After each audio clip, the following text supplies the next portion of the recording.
warahmatullahi wabarakaatu. Akkam nagaa jirtanii hordoftoota Khadija App hundi keessan baga jiraattanii ilmaan Oromoo nagaa fi rahmanni kan numa hin qabne isin biraa jiraatu. Inshaallah waanii arratan agarsiisaa jiru kana argaa jirtanii jedhee yaada.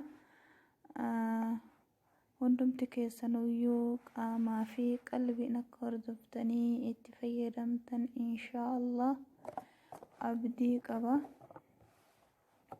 Akkuma argaa jirtanii kuni dawaa rifeensaati. Dawaa bicha osoo hin taane fardiidha. Rifeensa keessan isiniif laaffisu jechuudha. Rifeensa isiniif luuccisu jechuudha. Kanaafuu sababa kanaanii namni tokko wanti kuni baay'ee miidhaa isinirra fidaa itti fayyadamanii jedhanii kaa jirullee ilma jiru. Walaakiin akkuma miidhaa qabu faayidaa guddaa qaba jechuudha. Maaliif obboleeyyan kiyya faayidaan inni qabu rifeensa keessan biyyaan baa kana keessatti rifeensi akka citaatti goggogaa yeroo dhiqatanii ciccitaa hin goga akka malee goga jechuudha. Goginna san gadi laaffisee akka isiniif rifeensi keessan daddafa dheeratu isiniif godha. Seeraan itti fayyadamtanii jennaan seera eegdanii jechuudha. Obboleeyyan tiyya itti fayyadama. Ani itti fayyadamee argee kanaafuyyuu waan ofii itti fayyadamee isinilleen akka itti fayyadamtan jaalalaaf kabajaan isin hima obboleeyyan koo.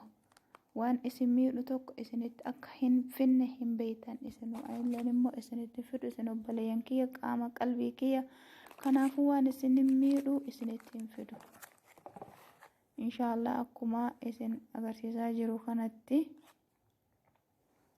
kuni indiqattaniin jechuudha. Kuni shaamboodha. Kun immoo laastika waraqaa keessaa baalsama. Kun ka pilaastika keessaa shaamboo jechuudha. Kun immoo ka wal fakkaatu kuni qubee baay'ee fi aayiidha.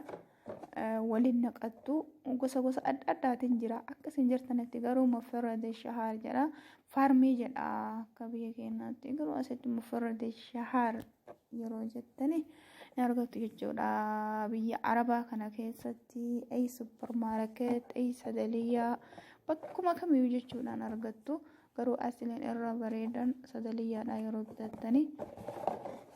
Kanaafuu inni immoo waan irraa beeksisa akkaataa itti fayyadama isaa guutumaan guutuutti irraa fudhattan waraqaa kanarratti guutee isiniif lafa kaa'ee jira jechuudha.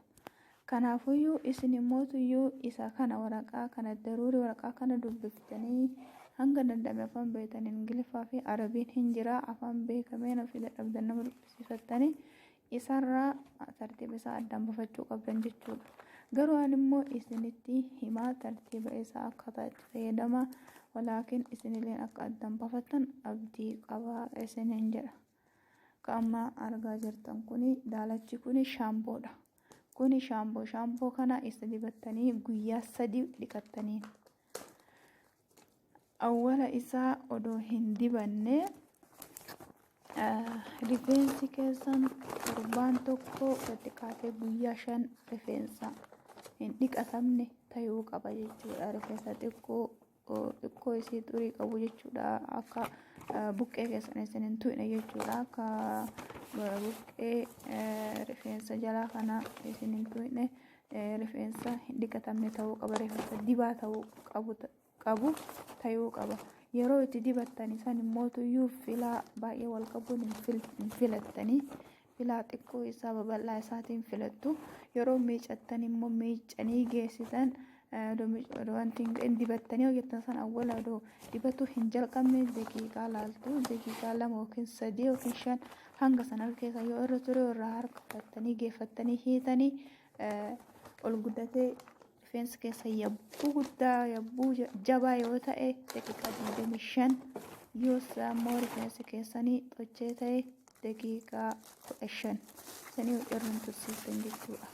Achi booda immoo dhiqattanii sirriitti dhiqattanii bishaaniin keessaa baaftanii amma immoo osoo hin dibanneen dura rifeensi keessan kan hin dhiqatamne ta'uu qaba.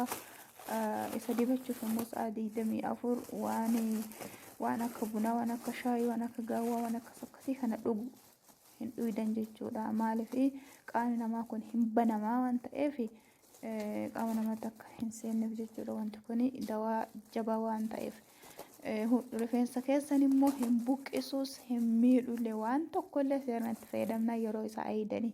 Namni gariin filaash ka jedhullee ni jira. Filaashii miti ani min zamaana jechuudha. Yeroo dheeraa waggaa dheeraatti fayyadamaa ture.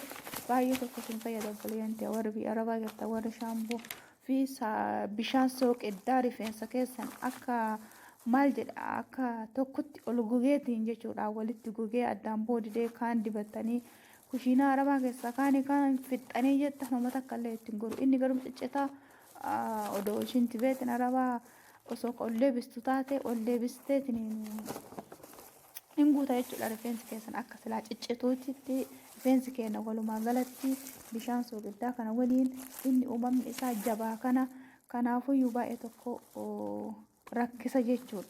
Kanaafuyyuu dibadhaa. Biyya keessanillee yeroo galtan hin jira wanti hin jirre hin jiru itti fayyadamaa yeroo isaa eegdanii yeroo itti fayyadamtan waan tokkollee isin hin miidhu jechuudha. Kanaafuu ka waliin naqattan qubee aayii fi baay'een akkuma argaa jirtan kana addaadii wal fakkaatu kana lamaan qofa walitti naqattu wanti biraan jiru. Kun immoo bifa garagaraati. Amma kuni kajoolleeti jechuudha. Rifeensi kee waan qochee ta'eef duras furdaa badaa miti.